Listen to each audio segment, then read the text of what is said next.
तो आइए दोस्तों, फिर से हम क्लास शुरू करते हैं।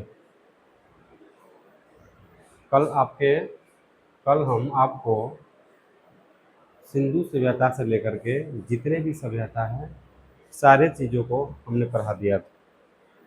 लास्ट में स्पार्टा के सभ्यता भी हम पढ़ा दिए थे, उसमें थोड़ा सा बच गया था। क्या पढ़ा रहे थे? स्पार्टा के सभ्यता।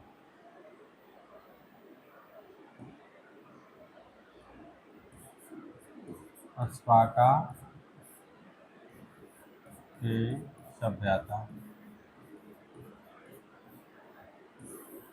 तो दोस्तों, स्पार्टा के जो सैनिक था वो बहादुरी के लिए विश्व विख्यात था। ये क्या था? विश्व प्रसिद्ध था। ये स्पार्टा के मात्र 300 सैनिकों ने स्पार्टा के मात्र 300 सैनिकों ने 20,000 सैनिक को मात दे दिया था। ग्रीस के 20,000 सैनिक को मार दे दिया था। स्पार्टा के सैनिक का नेतृत्व जो है लियोनाइडस कर रहे थे। कौन कर रहे थे? लियोनाइडस। जबकि ग्रीस के सैनिक का नेतृत्व जो है ना, वो जर्क्सिस कर रहे थे। स्पार्टा के सैनिक इतना बहादुर थे कि महज ही मात्र 300 सैनिकों ने, कितना सैनिकों ने? 300 सैनिकों ने ग्रीस के 20,000 सैनिकों को मार दे दिया था। कितना सैनिकों को? 20,000 सैनिक को ही मार दे दिया हरा दिया था। स्पार्टा के जो सैनिक होते हैं इनका ट्रेनिंग इतना हार्ड होता है, लगभग 6 से 7 साल इनका ट्रेनिंग चलता है। और ट्रेनिंग ख़त्म होने के उपरांत जब ट्रेनिंग इनका ख़त्म हो जाता है तो इनको शेर जहाँ बाघ रहता है, यानी कि खतरनाक जो जानवर रहता है जंगल झाड़ में, वहाँ छोड़ दिया जाता है। अगर बच के आ जाते हैं तब इनको स्पार्टा के सैनिक में रख लिया जाता था, और जब मर गए तो चले गए। स्पार्टा के सैनिक में कौन आएगा? तो इतना इनका ट्रेनिंग हार्ड होता था। स्पार्टा के सैनिक जो है वो ढाल बना के युद्ध करते थे। एक तावा की तरह ये ढाल होता था, गोलाकार में ऐसे करके ढाल होता था चारों तरफ से लड़ने के लिए। वो जब इन पर आक्रमण करता था तो ये ढाल जो है आगे से इस टाइप के छत्ता की तरह ये ओढ़ लेते थे, और छोटा सा बगल में चाकू रखते थे। क्या रखते थे? छोटा सा ये चाकू रखते थे बगल में गोदने के लिए। जब पास में कोई आता था तो चाकू के क्या करते थे कि चाकू निकालते थे, सीधा ही घोंप देते थे। और जब और पास में आता था तो एक बड़ा सा एक तलवार भी रखते थे। क्या रखते थे? बड़ा सा धार वाला ये तलवार भी रखते थे। ठीक है। और उसके दूर से लड़ने के लिए एक बड़ा सा ये भाला भी रखते थे। दूर से लड़ने के लिए क्या होता था इनके पास? इनके पास भाला भी होता था, नोकीला, वो गाँव देते थे। और तीर धनुष भी इनके पास एक लड़ने के लिए एक बड़ा सा तीर धनुष भी होता था। तो तीर से भी आक्रमण करते थे, भाला से भी करते थे। उसके बाद क्या बोलते हैं, छुरा कटारी भी रखते थे साथ में। और स्पार्टा जो था ये चारों ओर से ही पहाड़ी से घिरा हुआ जगह था। चारों ओर से पहाड़ी से घिरा था, जिस कारण बाहर से जितना भी आक्रमणकारी आते थे स्पार्टा पर हड़पने के लिए स्पार्टा को, वहाँ से वो हार के चल जाते थे। लियोनाइडस आसानी से हरा दे रहे थे। जर्क्सिस परेशान था इस बात को लेकर के जो लियोनाइडस को कैसे हराया जाए। बार बार ये प्रयास कर रहे थे, लेकिन इनका सैनिक जो है हार जा रहे थे। इनका 20,000 सैनिक को ये 300 सैनिकों ने क्या किया था? मार दे दिया था, लगभग हरा दिया था। तब क्या किए ही जर्क्सिस, ग्रीस वाले जो सैनिक का नेतृत्व कर रहे थे, ये पहाड़ी के पीछे की छोर से आए थे और इन पर अंधाधुंध तीर चलाना शुरू कर दिए थे स्पार्टा के सैनिकों पर। जब इनका सैनिक बीच में आया तो ये इतना ही खतरनाक थे जर्क्सिस, जो कहे मार दो, मेरा सैनिक रहे चाहे वो स्पार्टा के सैनिक, उससे कोई फर्क नहीं पड़ता है, मेरे पास सैनिकों की कमी नहीं है। और अंधाधुंध ही तीर पर तीर चलाए जा रहे थे, इनका सैनिक चला रहे थे। अपने ही सैनिक इनका अपने ही तीर से क्या हो रहा था? मर जा रहे थे। तो 20,000 सैनिक इनका मर गए थे उस समय। स्पार्टा के सैनिक आसानी से मार दिया था। अंतर जर्सी जो होता है हरा ही देता है स्पार्टा को। लेकिन देखिए, ये सोचने की बात है, जिनका बहादुरी देखिए, अगर दूसरा कोई होता है या डर के भागता, जब हम सब 300 सैनिक हैं और 20,000 सैनिक से कैसे लड़ेंगे, लेकिन इसको 20,000 सैनिक को लगभग हरा दिए थे। ये था स्पार्टा के सैनिक, इसका जज्बा देखिए। सेम उसी तरह देखिएगा अपना भारत में बॉर्डर फीडिंग आप लोग देखें, बॉर्डर फिल्म में लुंगी वाला जो रहता है वो रियल भी है। लुंगी वाला में देखिएगा, लुंगी वाला में इंडियन कितना सैनिक रहते हैं? इंडियन मात्र 120 सैनिक रहते हैं। कितना रहते हैं? 120 सैनिक।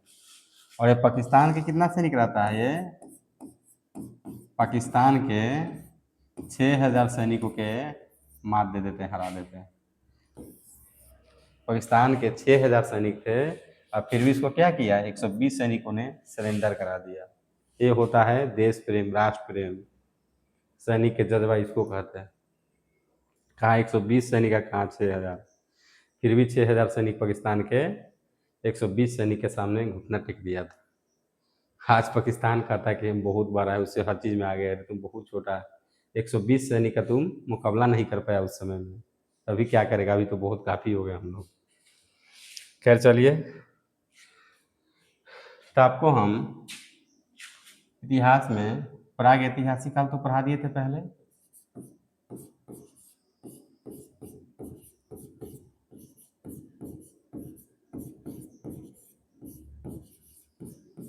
प्राग ऐतिहासिक काल पढ़ा दिए हम, ठीक है। उसके बाद आपको हम आदि ऐतिहासिक काल पढ़ा दिए। आदि ऐतिहासिक काल ये भी पढ़ा दिया आपको, पढ़ा है ना। उसके बाद आपको पढ़ना है ऐतिहासिक काल। आज क्या पढ़ना है? ऐतिहासिक काल। ऐतिहासिक काल, ठीक है। तो देखेंगे आप कि प्राग ऐतिहासिक काल में क्या चीज़ का खोज हुआ था? प्राग ऐतिहासिक काल में तांबा का खोज हुआ था। किसका? तांबा का। पूछ सकता है कि प्राग ऐतिहासिक काल में किसका खोज हुआ था, तो आप बोलेंगे तांबा का। उसके बाद आदि ऐतिहासिक काल में आपको हम, ठीक है, प्राग ऐतिहासिक काल में उसमें आपको हम पाषाण काल भी पढ़ा दिए थे। पाषाण काल भी पढ़ा दिए थे, पढ़ा है ना। पाषाण काल में देखिएगा तो तांबे का खोज हुआ था, उस समय हुआ था ना। उसके बाद आदि ऐतिहासिक काल में हम लोगों ने पढ़ा था सिंधु घाटी सभ्यता। क्या पढ़ा था? सिंधु घाटी की सभ्यता। सिंधु सभ्यता पढ़े थे। और सिंधु सभ्यता में किसका खोज हुआ था? तो सिंधु सभ्यता में कांसा का खोज हुआ था। किसका? कांसा का। कांसा का खोज हुआ था सिंधु सभ्यता में। अब ऐतिहासिक काल में सबसे पहले पढ़ना वैदिक काल। क्या पढ़ना है? वैदिक काल, ठीक, वैदिक काल।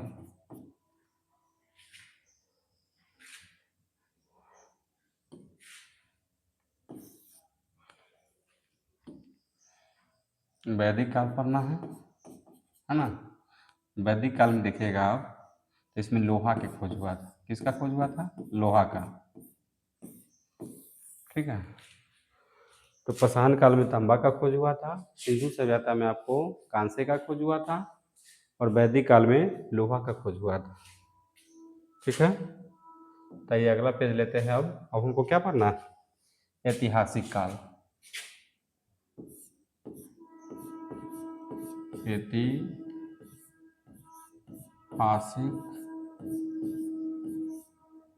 ऐतिहासिक काल, ठीक है दोस्तों। तो आइए आज से हम लोग शुरू करते हैं ऐतिहासिक काल। तो ऐतिहासिक काल के बहुत सारे स्रोत हैं। ऐतिहासिक काल के बहुत सारे स्रोत हैं, जैसे पुरातात्विक स्रोत भी है, विदेशी यात्री का आने का भी विवरण है, उससे भी हमको ऐतिहासिक काल के बारे में जानकारी मिलता है। और एक साहित्यिक स्रोत भी है। क्या है? साहित्यिक स्रोत है। तो ऐतिहासिक काल में कहाँ से कहाँ के काल के रखेंगे? वैदिक काल से लेकर के अभी तक जो चली आ रही है वो सारे के सारे क्या है? ऐतिहासिक काल में आते हैं। वैदिक काल से लेकर के अभी तक जो काल है वो सारे के सारे किस में आएगा? ऐतिहासिक काल में। जब भी हम आपको पढ़ा रहे हैं, ठीक है, वो सब क्या में आएगा? ऐतिहासिक काल में आ जाएगा। वैदिक काल में जिसका खोज हुआ था या पढ़ाई लिखाई जो भी हुआ था वो सब क्या हुआ था? सारे के सारे हम ऐतिहासिक काल में रखेंगे। ऐतिहासिक काल में सबसे पहले पुरातात्विक स्रोत देखेंगे। क्या देखेंगे? पुरातात्विक स्रोत, है ना, पुरातात्विक स्रोत। उसके बाद देखेंगे हम लोग पुरातात्विक स्रोत के बारे में क्या देखेंगे हम? विदेशी यात्री का विवरण, विदेशी यात्री का विवरण। ठीक है दोस्तों, ऐतिहासिक काल में हम क्या देखेंगे? पुरातात्विक स्रोत, दूसरा विदेशी यात्री का विवरण, और तीसरा देखेंगे साहित्यिक स्रोत।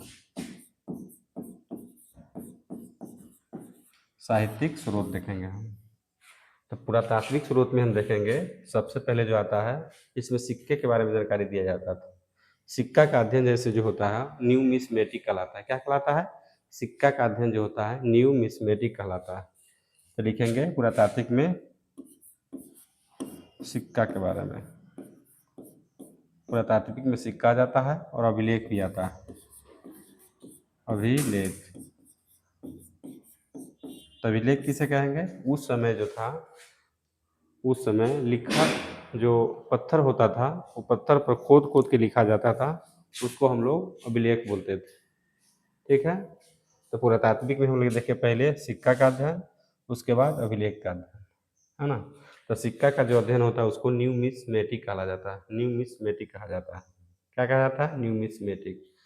और विदेशी यात्री में हम लोग देखेंगे जैसे इत्सिंग भारत आया था, हेनसोंग भारत आया था, ये सब क्या आता है? विदेशी यात्री का विवरण देखेंगे। जितना भी विदेशी लोग भारत जो आए थे वो ऐतिहासिक काल के बारे में कुछ न कुछ जानकारियाँ दिया था। तो इतिहास के काल के बारे में देखेंगे, ऐतिहासिक काल के बारे में पुरातात्विक स्रोत भी है, विदेशी यात्री का विवरण भी है, और साहित्यिक स्रोत भी है। तो पुरातात्विक में सिक्का का अध्ययन देख लिए हम लोग, न्यूमिस्मेटिक कहलाता है। अभिलेख, अभिलेख देख लिए। जैसे सिक्का में देखेंगे हम लोग, तो सिक्का में हम लोगों ने पढ़ा था उस समय सिंधु घाटी की सभ्यता में जो उस समय मिट्टी का सिक्का होता था। क्या चीज़ का होता था? मिट्टी का सिक्का होता था, जिसको हम लोग टेराकोटा का सिक्का बोलते थे। किसका? टेराकोटा का सिक्का। लिख लेंगे टेराकोटा, टेराकोटा। सिंधु सभ्यता में हम लोग इसको देखे थे, टेराकोटा का सिक्का जो मिट्टी का बना होता था। उसके बाद देखेंगे हम लोग मौर्य काल पढ़ेंगे, तो मौर्य काल में हम लोग देखे थे आहत सिक्का। आहत सिक्का या पंचमार सिक्का। कौन सिक्का? आहत या पंचमार सिक्का। तो आहत सिक्का जो उस समय होता था वो में केवल केवल चित्र बनाए होते थे। क्या होता था? चित्र होता था, उसमें लिखावट कुछ नहीं होता था। जैसे अभी का सिक्का जो होता है इसमें बहुत सारे चीज़ लिखल रहता है, उस समय कुछ नहीं होता था। आहत सिक्का में केवल केवल चित्र होता था। लिखेंगे आहत सिक्का, आहत सिक्का। ठीक है, उसके बाद देखेंगे पंचमार्क सिक्का।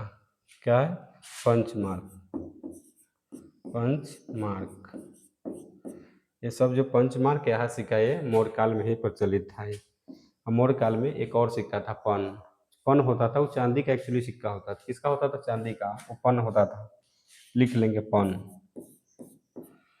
उसके बाद देखिएगा तो हुमायूं के सामने, हुमायूं के समय, उस समय हम लोग पढ़े थे, जो हुमायूं थे उस समय, जो शहाबुद्दीन थे, जो हुमायूं की जान बचाया था जब हुमायूं नदी में जान बचाने के लिए कूद गए थे, उस समय हुमायूं जो थे खुश होकर के शहाबुद्दीन को एक दिन के लिए राजा बनाया था। तो शहाबुद्दीन ने सोचा जो हम तो विशेष एक दिन में कुछ कर नहीं पाएंगे, तो वो सिक्का चला दिया था जो इतिहास में मेरा नाम रहे। तो चमड़े का सिक्का वो चला दिया था। किसका सिक्का चलाया था? चमड़े का सिक्का। लिखेंगे चमड़े का सिक्का। तो चमड़े का सिक्का पूछेगा, जो चमड़े का सिक्का कौन चलाया था? तो शिहाबुद्दीन ने। किसका? उसका क्या नाम है? शिहाबुद्दीन।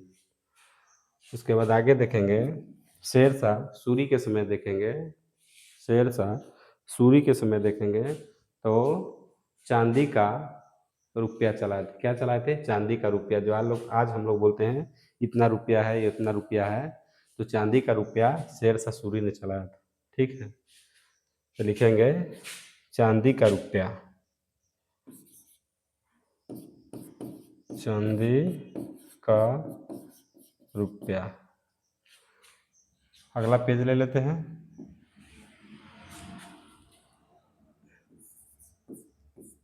चांदी का रुपया कौन चलाया था? शेरशाह सूरी ने। देखिए शेरशाह सूरी चांदी का रुपया चला दिए। उसके बाद तांबा का दाम भी चलाए थे। तांबा का दाम, जैसे अभी हम लोग के समय जो सिक्का होता है ना, 5 रुपया 10 रुपया 20 रुपया का जो सिक्का होता था, उस समय में शेरशाह सूरी ने दाम, उसका नाम था दाम, तांबे का दाम, यानी तांबा का जो होता है ना, उस समय सिक्का बना होता था, उसको दाम बोलते थे। उसके बाद शेरशाह सूरी जो थे वो सोने का असरफी भी चलाए थे। असरफी, सोने का असरफी, सोने का असरफी, सब शेरशाह सूरी चलाए थे। ये हम लोग पुरातात्विक स्रोत में देख रहे हैं ऐतिहासिक काल के बारे में। उसके बाद देखेंगे एक चांदी का सिक्का चला था। क्या चीज़ का सिक्का? चांदी का। सबसे पहले पूछ सकता है जो चांदी का सिक्का सबसे पहले कौन चलाया था? चांदी का सिक्का, चांदी का सिक्का। तो चांदी का सिक्का सबसे पहले गुप्त काल में चंद्रगुप्त द्वितीय ने चलाया था। कौन चलाया था? चंद्रगुप्त द्वितीय ने। ठीक है। और उसके बाद एक सिक्का था राजा रानी का सिक्का। तो राजा रानी के सिक्का जो थे वो भी गुप्त काल में चंद्रगुप्त प्रथम ने चलाया था। कौन चलाया था? चंद्रगुप्त प्रथम ने। तो आपको हमने इतना सारा सिक्का के बारे में बता दिए, काफ़ी डिटेल से हम बता दिए हैं। आगे जो कुछ होगा, आगे जो पढ़ते जाएंगे तो और सारे सिक्का के बारे में या अभिलेख के बारे में आपको हम बताते चलेंगे। तो अभी हम क्या पढ़ रहे थे? ऐतिहासिक काल पढ़ रहे थे। ऐतिहासिक काल, ऐतिहासिक काल पढ़ रहे हैं। ठीक है। तो ऐतिहासिक काल में पुरातात्विक हम लोग देख लिए हैं। पुरातात्विक, पुरातात्विक में हम लोग सिक्का उक्का के बारे में देख लिए। ठीक है। जब चंद्रगुप्त मौर्य के समय शुरू आएगा, मौर्य काल, तो उसमें आपको अभिलेख के बारे में और डिटेल से बता देंगे। अभी सिक्का के बारे में बता दिए, इतना काफ़ी है, आप लोग देखिएगा। उसके बाद ऐतिहासिक काल में देखेंगे पुरातात्विक के बाद, इसमें देखेगा विदेशी यात्रियों का विवरण। इसमें देखेंगे विदेशी यात्री, विदेशी, विदेशी यात्री, है ना। तो विदेशी यात्री ऐतिहासिक काल के बारे में क्या जानकारी देंगे? जब विदेश से वो लोग आए थे तो बहुत सारे चीज़ यहाँ से वो सीख के भी गए थे, कुछ चीज़ यहाँ लेके आए थे जो लोग सीखा भी था। जैसे कि इचिंग हो गया, हैंसोंग हो गया, ये सब कहाँ से आए थे? विदेश से आए थे। तो ये भी एक ऐतिहासिक काल का स्रोत ही है। उसके बाद देखेंगे साहित्यिक स्रोत। क्या है? साहित्यिक स्रोत, साहित्य देखेंगे, ये भी साहित्य स्रोत है ना। तो साहित्यिक स्रोत में देखेंगे, साहित्यिक स्रोत में हम देखेंगे सबसे पहले एगो था गैर धार्मिक, एगो था धार्मिक। तो साहित्यिक स्रोत में क्या क्या है? एगो धार्मिक, एगो गैर धार्मिक। पहले हम लिखेंगे गैर धार्मिक, गैर धार्मिक। दूसरा जो था वो था धार्मिक। ठीक है। तो गैर धार्मिक हम लोग क्या देखेंगे? गैर धार्मिक देखेंगे, जैसे हो गया अर्थशास्त्र, है ना। चाणक्य का पुस्तक है अर्थशास्त्र। तो गैर धार्मिक में अर्थशास्त्र भी आ जाता है। अर्थशास्त्र, शास्त्र। उसके बाद देखेंगे इंडिका, इंडिका या मृच्छकटिकम। क्या देखेंगे? मृच्छकटिकम,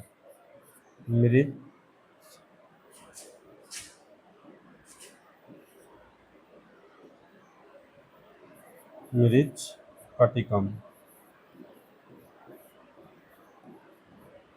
ये सारे के सारे जो पुस्तक है गैर धार्मिक में आते हैं। ठीक है। अब आ जाइए धार्मिक, अब आ जाइए धार्मिक।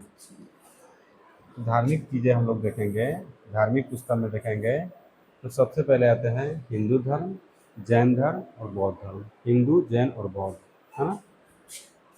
यह हिंदू, उसके बाद है जैन, और उसके बाद है बौद्ध, है ना। ठीक है, इतना सारे चीज़ है आपको ऐतिहासिक काल के बारे में हमें करना है। फिर आगे डिटेल लेंगे तो हिंदू धर्म जो है, हिंदू धर्म में फिर दो निकला है, एगो ब्राह्मण ग्रंथ और एगो है गैर ब्राह्मण। एगो ब्राह्मण और एगो है गैर ब्राह्मण। अगला पेज लेते हैं। हिंदू धर्म में जो आगे बढ़ेंगे, हिंदू धर्म में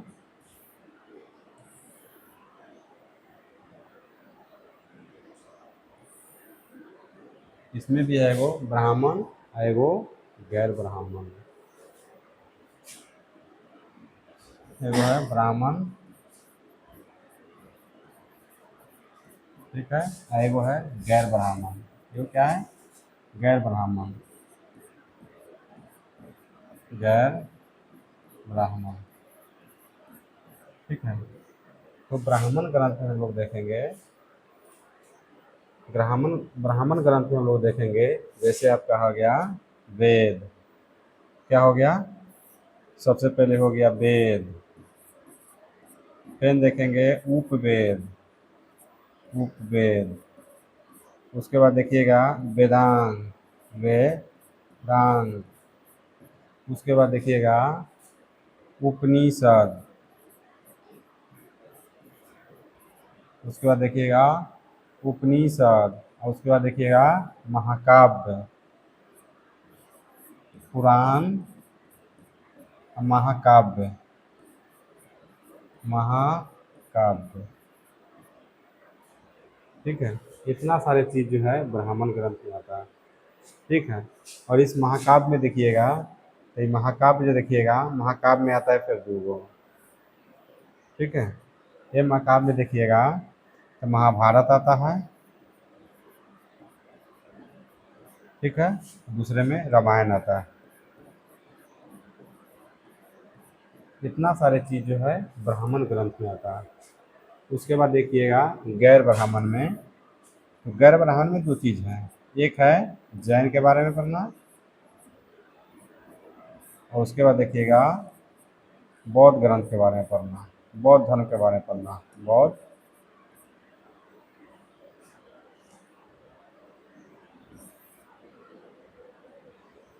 एक है बौद्ध धर्म के बारे में पढ़ना। इतना सारे चीज़ जो है आपको इसमें पढ़ना है हम लोगों को। ठीक है, तो इतना चीज़ आप डिटेल से याद करके आएंगे। ठीक है, फिर आगे आपको यहाँ से हम फिर पढ़ाना शुरू करेंगे। ऐतिहासिक काल हम लोग शुरू कर चुके हैं। ऐतिहासिक काल में आपको डिटेल से हम वैदिक काल के बारे में बताएंगे। जैसे पढ़े ना, वेद, उपवेद, वेदांग, उपनिषद, पुराण, महाकाव्य, महाकाव्य में महाभारत, रामायण, ये ब्राह्मण ग्रंथ में। तो आपको वेद क्या है नहीं है इसके बारे में हम डिटेल आपको बताएंगे। जैसे वेद पढ़ेंगे तो वेद में जैसे हो गया ऋग्वेद, यजुर्वेद, सामवेद, अथर्ववेद, ये सारे के सारे आपको वेद के बारे में डिटेल हमको आपको कल बताएंगे। ठीक है, तब तक इतना आप पूरा जितना हम पढ़ा दिए आज उसको याद करके आइएगा। ठीक है, तब तक के लिए जय हिंद।